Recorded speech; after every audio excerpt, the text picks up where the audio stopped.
hose and I had a bucket of water, but that didn't do me any good when a piece of the fabric burned off, still on fire, and it's a blend, it's not pure cotton, so it landed on my leg and melted into it, and I was in shock for like 24 hours, because I didn't realize what shock felt like, I guess. But I ended up going to the doctor like the next day, and he was like, "Hello? Why didn't you go to the emergency room?" And I was like, "Didn't feel like an emergency kind of thing." Oh god. Why didn't you get blood on your pants? Oh, really quick, because I do know a lot of people in here. I have to break from the story. I just have to give like a little piece of personal advice because it reminded me of something. When you spray paint something, your mother's gonna say, put down newspaper to spray paint. No.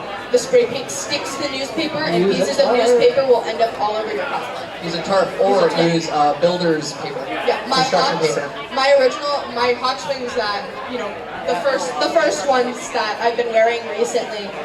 If you look really closely, there's little bits of newspaper still in it that I just had to paint over and fix up because I was like, I'm not redoing these. Like, there's nothing I can do. I use builder's paper, which you get from Home Depot in big rolls, to just like secure things. I also use it for patterning. Yeah. But when you're spray painting small things, if you really want to like make sure you get it just on the thing, put it in a box. Like I use like moving boxes. Just open it up, put the thing inside. There's no way you're missing. That'll probably be like Grell Chainsaw 2.0. I'll use that, and then the Hot Swings 2.0. One thing I do want to mention is I actually heard this piece of advice from TikTok from someone who's won multiple masterclass competitions and placed in masters, and someone who's qualified for national and worlds as far as cosplay competitions go. Cosplay is not about not making mistakes when you're crafting, it's about how you hide and fix them. You can be doing this for so many years and you will make the stupidest mistake. We both do that. We all do that. No, seriously. There was a critical error on your Gauntlet where you did a miscut that you had to just scrap it and do it. It's not about not making mistakes. It's about covering them. Covering and learning from them. Right. One of my favorite competitions I ever competed in, even though the judging wasn't necessarily the best. Hello, there it is. My favorite question that they asked, which is now a question that I use when I judge, is what was the biggest mistake you made and how did you fix it?